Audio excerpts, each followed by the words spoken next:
On reste en Haute-Marne avec Laurine Castello et Victorine Houdard. Vous êtes toutes les deux étudiantes à l'IFSI, l'Institut de formation en soins infirmiers du centre hospitalier de Saint-Dizier. Bonsoir à toutes les deux. Bonsoir.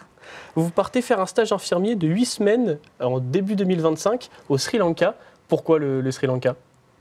Alors, c'est une destination qui a été longuement réfléchie. On a commencé notre projet en première année. On a toutes les deux toujours voulu faire un stage à l'international et notre stage du semestre 6 nous le permettait. Donc, on a commencé à monter notre projet toutes les deux en centrant plutôt au début sur l'Afrique. Mais il y a eu, l'IFSI a des interdictions de nous envoyer dans certains lieux, etc. Et il y a aussi les places qui sont assez chères, on va dire, au sein des organismes. Donc on a essayé de reprendre l'organisme des autres étudiantes infirmières qui étaient parties l'année précédente, sauf qu'il n'y avait plus de place. Donc on a essayé aussi de contacter un autre organisme. On leur a demandé des destinations qui étaient disponibles pour nos dates de stage. Et ils nous ont proposé le Sri Lanka, le Pérou et les Philippines. Et en fonction des livrets d'accueil qu'on a reçus, c'est sur le Sri Lanka que notre choix s'est porté par rapport à ce que contenait le stage, autant au niveau des services que des prestations. Et ce projet de faire un stage à l'étranger, vous y pensiez depuis un petit moment ? Oui, c'était depuis la première année à l'école infirmière. C'est vrai qu'on ne se connaissait pas avant. Et en fait, on s'est rencontrés et c'est vrai que ça a été évoqué dès la première année par la directrice qui a proposé de faire au cours de notre formation un stage humanitaire. Et nous, c'est vrai que ça correspondait à nos projets et c'était quelque chose qu'on envisageait, donc on a décidé de le faire ensemble. Et pourquoi à l'étranger et pas en France, justement, pour cette 3e année d'études ? C'était surtout pour voir, on va dire, une autre façon de travailler que la France. Là, on sait que le Sri Lanka, c'est vraiment différent, notamment que, par exemple, il y a 1850 lits. Donc, on sait que c'est différent de la France, comme à Saint-Dizier, il y a 400 lits, par exemple. Ça montre que c'est différentes choses, différentes manières de travailler. Et voilà. Oui, c'est aussi pour découvrir la culture du pays et puis les différentes façons d'exercer le métier d'infirmière par les difficultés qu'on va rencontrer là-bas. On sait que le matériel n'est pas le même que le nôtre, donc c'est un enjeu aussi qui fait partie de notre formation et on a décidé d'aller faire notre stage là-bas pour s'enrichir personnellement aussi. Les conditions de travail sont différentes au Sri Lanka. Et Oui. donc, comment ça va se passer pour vous là-bas ? Où est-ce que vous allez dormir déjà ?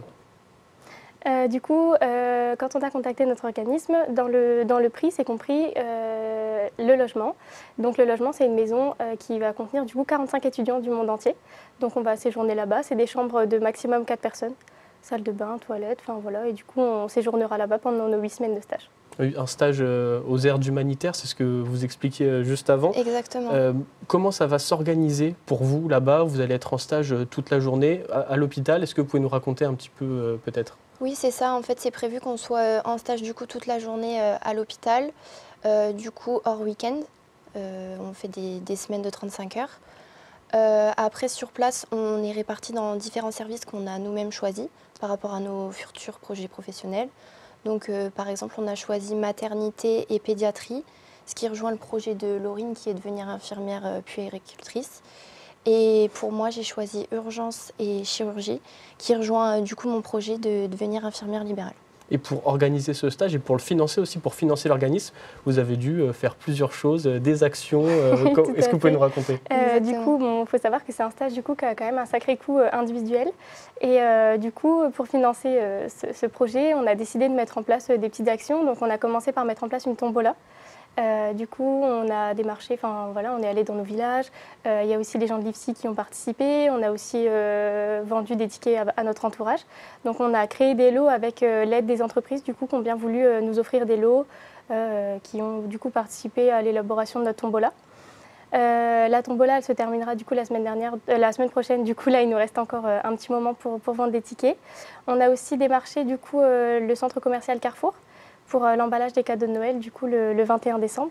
Et on sera sur place toutes les deux, accompagnées de nos mamans qui vont venir nous aider à emballer les cadeaux et on en profitera aussi pour vendre encore des tickets tombola. Donc l'idée, c'est de récolter des fonds pour financer ce stage humanitaire qui a quand même un coût assez important au Sri Lanka. Exactement. comment vous allez faire pour tout organiser? Il y a les vaccins à faire, il y a les billets à prendre, il y a aussi les visas. Est-ce que vous avez déjà commencé à vous organiser pour tout ça? Et oui, du coup, on a commencé, on a déjà pris du coup, nos billets d'avion. On a pris rendez-vous également pour faire nos vaccins, qu'on fera 15 jours avant de partir. Et là, on est en cours, on est en train de prendre nos visas. Vous êtes en train de prendre des visas.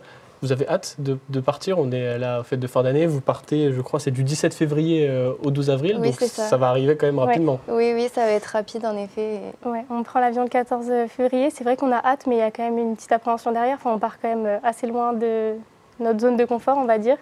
Là où on connaît vraiment rien du tout. Et bon, voilà, c'est le challenge. De toute façon, c'est ce qu'on voulait. Mais oui, c'est vrai qu'il y a quand même une petite appréhension derrière. Plus ça approche, plus on appréhende quand même de partir. Et bien, on vous souhaite bon courage.